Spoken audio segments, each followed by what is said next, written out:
علیکم ناظرین، آج ہم professor of homeopathic philosophy and chronic diseases doctor Ishrat Naeem Bhatti کے پاس موجود ہیں، جو کہ کسی تعارف کے محتاج نہیں ہیں۔ لہٰذا ہمارا پہلا سوال یہ ہوگا کہ پچھلی دفعہ آپ نے ہمیں ہومیوپیتھی کی وجود کے بارے میں آنے کے متعلق بتایا تھا۔ اب ہمیں یہ بتائیں کہ اس طریقہ علاج کے اصول و ضوابط کیا ہیں اور یہ کس طرح بنائیں گے۔ اعوذ باللہ من الشیطان الرجیم، بسم اللہ الرحمن الرحیم۔ جس طرح کہ پچھلی دفعہ جو میں نے کچھ تھوڑے بحث کی تھی کہ کس طرح یہ طریقہ علاج جو ہے وہ وجود میں آیا تھا، کوشش یہ ہے کہ نہایت ہی آسان الفاظ میں ہومیوپیتھی کو عام لوگوں میں اور خصوصاً طلباء میں بھی تک پہنچایا جائے جو کہ اس میں دلچسپی لیں، اور لہذا وہ لمبے لمبے لیکچر اور ان سے جو ہے وہ اکتا جاتے ہیں۔ تو میری یہ کوشش ہوگی کہ یہ سلسلہ جاری رہے اور چھوٹے چھوٹے ٹکڑوں میں چھوٹے چھوٹے اس میں جو جاتا رہے پیغام ہومیوپیتھی، تاکہ لوگ اس سے روشناس بھی ہوتے رہیں اور اس کے بارے میں جو مختلف قسم کے اچھی باتیں اور ریومرز بھی مشہور ہیں ان کو بھی ہم لوگ کلیئر کرتے جائیں۔ تو یہ کوئی اتنی وہ بات نہیں تھی جو زیادہ نہ سمجھ آنے والی، طرح میں پچھلی دفعہ آپ کو کہا کہ جو ہانیمن ہے وہ ایک بہت بڑا ایلوپیتھ تھا، تو لہٰذا کچھ وجوہات کی بنا پر اس نے ایلوپیتھی کو چھوڑا اور پھر اس طرح جو ہے وہ ہومیوپیتھک وجود میں آئی، جس طرح میں نے پچھلی دفعہ آپ کو بتایا۔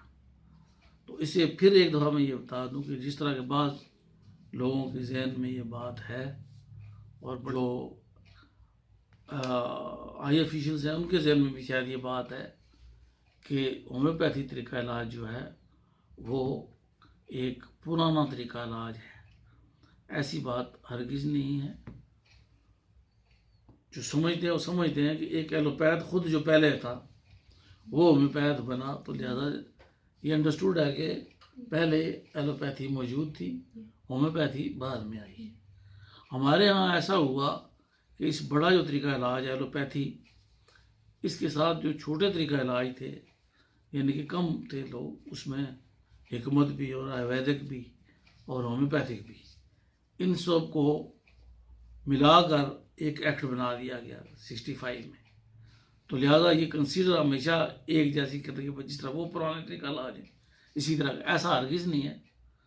بہرحال اس وقت یہ ایکٹ بنوانا بہت ہی عام بات تھی، میں اپنے پرانے ہومیوپیتھس کو اپریشیٹ کرتا ہوں، لیکن بہرحال یہ غلطی ہو گئی ہے کہ ہمیں جو ہے نا وہ الگ ہمارا ایکٹ ہونا چاہیے تھا۔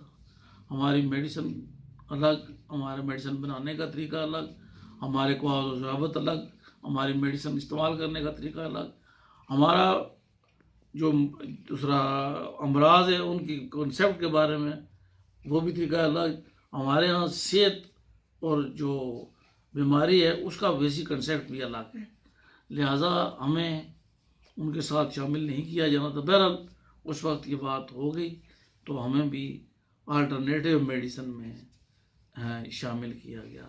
حالانکہ ہومیوپیتھی جو ہے، یہ آپ پھر میری بات غور سے سنیں کہ یہ آلٹرنیٹیو میڈیسن نہیں ہے بلکہ یہ کمپلیٹ طریقہ علاج ہے، ٹھیک ہے۔ تو اب آپ نے بات کی، تو لاسٹ ٹائم یہی میں نے آپ کو بتایا تھا کہ ہانیمن نے جب وہ سنکونا کے وہ اپنے اوپر آزمایا تو اس کی علامات پیدا ہوئیں، تو پتہ لگا کہ جو کوئی بھی چیز، کوئی بھی بوٹی، کوئی عنصر، کوئی منرل، کوئی جو اینیمل، کوئی بھی جس کو استعمال کیا جائے جو باڈی کے اندر داخل ہو، تو اس سے جو علامات پیدا ہوتی ہیں وہی علامات اگر کسی بھی جگہ کسی بھی انسان میں کسی بھی وجوہات کی بنا پر پیدا ہوں تو وہی جو آپ نے تیار کیا ہے، جو آپ کے پاس موجود ہے جو بوٹی ہے یا جو وہ اس کو ٹھیک کر دے گی، لیکن شرط یہ ہے کہ وہ کم مقدار میں ہو۔ جس طرح آپ نے دیکھا کہ سنکونا کے بارے میں کہ اس نے کس طرح ملیریا کی علامات پیدا کی، ملیریا جیسی علامات پیدا کی، تو اس کو کونین جو انتہائی کم مقدار میں دی گی تو اس سے بہتر. تو یہ جو کنسیپٹ آیا اسی کو یہ آنے من نے لیا، تو یہ پتہ لگا کہ وہ کہتا ہے کہ جو بل مثل مطلب لائک کیور لائک، جیسی میڈیسن ویسی علامات. یہاں آپ یہ دیکھیے، اب یہ تو طے ہو گیا کہ جو مختلف چیزیں ہیں اگر انہیں زیادہ مقدار میں استعمال کیا جائے تو وہ علامات پیدا کرتی ہیں. تو وہ جو علامات پیدا کرتی ہیں وہی چیز جو ہے وہ کم مقدار میں ٹھیک کرتی ہے. ٹھیک ہے، مثلاً ایک ایکونائٹ ایک بوٹی ہے، اس کا زہر ہے، وہ اس کو کھانے سے جو علامات پیدا ہوتی ہیں وہ اس جیسی علامات، ضروری نہیں ہے کہ ایٹوگونائٹ کھانے کی وجہ سے پیدا ہوئی ہوں، کسی بھی وجہ سے وہ علامات جو کسی بھی دنیا کے کسی بھی خطے میں کسی بھی انسان میں پیدا ہوں گی تو ایکونائٹ کو کم مقدار میں منیمم ڈوز اور پھر پرونیڈائز کے بارے میں بعد میں آپ کو میں بتاؤں گا تو دی جائے تو وہ ٹھیک ہوگی. تو لہٰذا قدرت بھی اسی طرح کرتی ہے کہ جس طرح کا مرض ہوگا اسی طرح کے مرض سے اس کو شفا یابی طے ہو گیا. تو جو اصول کی بات کی آپ نے، تو سب سے پہلا جو اصول ہے وہ یہی ہوا کہ اس وقت پھر جب انمن کو یہ علم ہو گیا تو اس نے خود بھی یعنی کہ خود بھی اور اپنے پیارے جو اس کے تھے شاگرد ان کو بلایا اور پھر ان کے اوپر اس نے مختلف چیزوں سے تجربات کرنے شروع کر دیے. مثلاً بیلاڈونا، ایپیکا، کیمومیلا، یہ بوٹیوں کے نام بھی ہیں. اسی طرح منرلز میں، کیمیکلز میں، ایسڈز میں، ایسڈ فاس وغیرہ یا اس طرح کی چیزیں ان کو انہوں نے اپنے شاگردوں کو بھی کھلانا شروع کیا اور اپنے جو خود بھی. تو یہ کھلا کر پھر ایک طریقہ کار واضح بنایا گیا باقاعدہ کہ بھائی اس طرح کے ہم پروونگ کریں گے، یعنی کہ وہ ادویات کی آزمائش شروع ہوگی. تو اس کے اوپر اس کے شاگردوں کے اوپر جب انہوں نے مختلف چیز کھاتے تو ان میں جو علامات پیدا ہوئیں وہ نوٹ کرنے شروع کر دیں. ایک وہ خود بتاتے اور دوسرا جو ہے وہ مبصر وہاں پہ ان کے اوپر تھے وہ نوٹ کرتے تھے.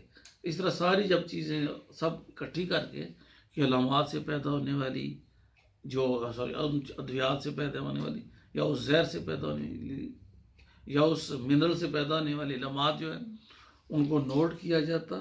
اس کے تمام احساسات جذبات جو اس وقت انسان میں پیدا ہوتے، جو تبدیلی واقع ہوتی ذہنی جسمانی کسی قسم کی بھی، تو وہ نوٹ کی جاتی تھی. وہ تمام مختلف لوگوں میں، مختلف شہروں سے تعلق رکھنے والے، مختلف نسل سے تعلق رکھنے والے، مختلف عمر سے تعلق رکھنے والے، انتہائی صحت مند اور جن میں کوئی بھی ڈیزیز نہیں ہوتی، اس طرح کے لوگوں کو شامل کیا گیا اور ان کو وہ چیزیں کھلا کر ان سے علامات دی.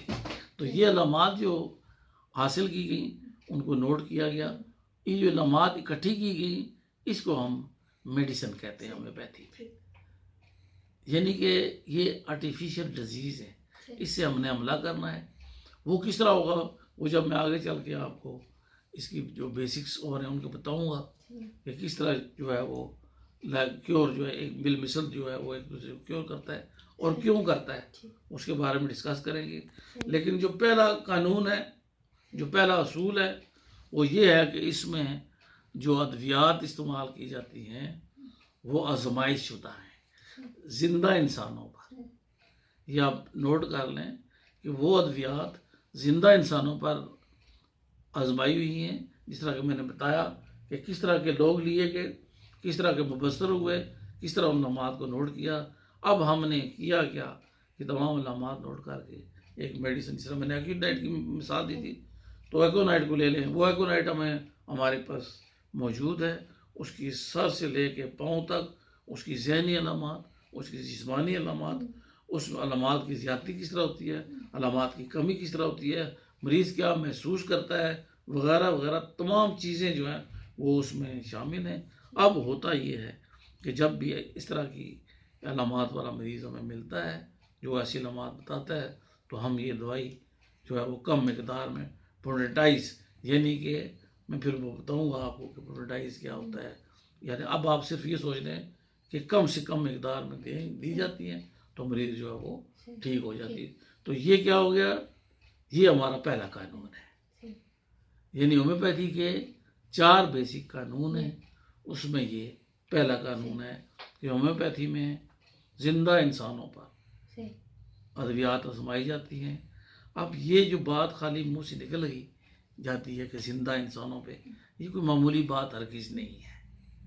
اس کو انڈر اسٹیمیٹ نہیں کرنا چاہیے، یہ بہت ہی بڑی بات ہے. میں سوچتا تھا کہ کس طرح ممکن ہے کہ ایک شخص جو ہے وہ اپنے آپ کو پیش کرتا ہے کہ لائیں مجھے زہر دیں، میں کھاؤں گا، تو کھانے کے بعد اس میں جو علامات پیدا ہوں گی تو وہ آپ لوگ نوٹ کرنا، تو وہ انسانیت کے کام آئیں گی. لیکن پھر مجھے اپنے جو فوجی جوان ہیں ان کی طرف دھیان گیا، مختلف جانباز جو ہیں ان کی طرف گیا کہ وہ اپنی زندگیاں جو ہیں اپنے وطن کے لیے، اپنے مذہب کے لیے جو وہ قربان کر دیتے ہیں. ایسے ہی یہ لوگ تھے جنہوں نے انسانیت کے لیے جو ہے وہ اپنے آپ کو پیش کیا اور ان سے ہمیں علامات لی. ایک زہر ہے بہت بڑا، میں یہاں آپ کو بتاتے جاؤں، سوڈیم سائنائڈ. اس کے ذائقے کے بارے میں کوئی نہیں جانتا تھا. تو ایک شخص تھا، اس نے کہا اس طرح کرو کہ مجھے کل رات میں دو، تاکہ میں جو اس کو زہر کو کروں گا تو ایک دم میں لکھ دوں گا تاکہ پتہ لگ، کیونکہ وہ جو ہی زہر استعمال تو ایک دم بندہ مر جائے. تو اسی طرح ہوا. تو جب تیاریاں پوری کر کے تو اس نے زبان پہ رکھا ہی تو ایک دم فوت، لیکن لکھ نہیں سکا. لیکن دیکھیں اس شخص نے اپنے آپ کو پیش تو کیا نا، اس کی زندگی تو گئی. لیکن دیکھو اس میں ایک جذبہ تھا کہ تاکہ لوگوں کو پتہ لگے کہ بھائی صرف کیا کس لیے کہ اس کا ذائقہ پتہ لگے، اور پراپرٹیز نہیں. تو اس نے اسی طرح ہمارے جو بہت جانباز تھے، ابھی مجھے افسوس ہے اس چیز کا کہ ہمارے جو جانباز تھے، ہمارے جو پروور تھے، انہوں نے بڑی بڑی محنت کر کے تو علامات پروو کی. بعض لوگوں کے میں بہت علامتیں پیدا ہوئیں، اور بعض میں یہ کہتے ہیں کہ ہڈیاں اور گوشت الگ ہو گیا وغیرہ وغیرہ. لیکن زیادہ تر جو پروور تھے جب وہ ادویات چھوڑی گئیں تو ٹھیک ہو گئے. اب یہ بڑی عام بات ہے کہ ہمارے ہاں آزمائش شدہ ادویات استعمال تھی زندہ انسانوں پر. تو اب باقی ہمارے دوست کیا کرتے ہیں، ان کی جو علامات ہیں وہ خرگوشوں پر، بندروں پر یا اس طرح آزمائی جاتی ہے. بے شک ایک بڑی سی، ان سے جب بات کی جائے تو یہ کہتے ہیں کہ ہم انسانوں کو تو نہیں مار سکتے.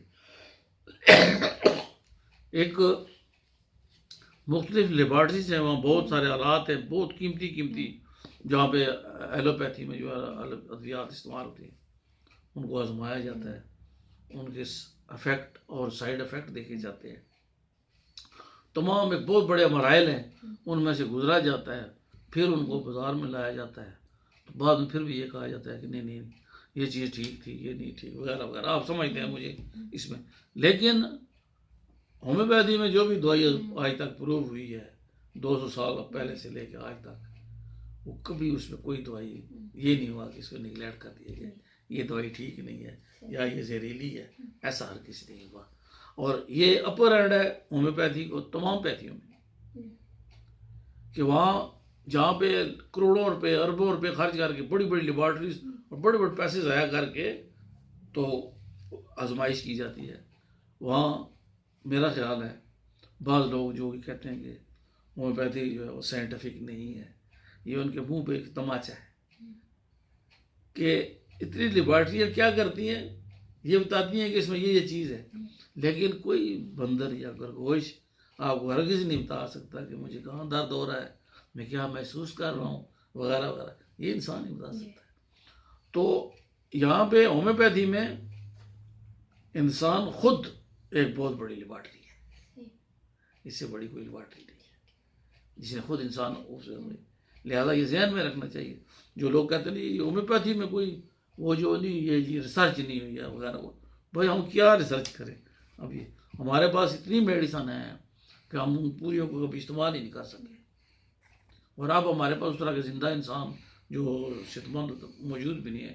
مختلف مالیاتی جو جتنی بھی آلودگی ہے اس کی وجہ سے اور مختلف وجوہات کی وجہ ہمارے پاس ایسے لوگ موجود نہیں.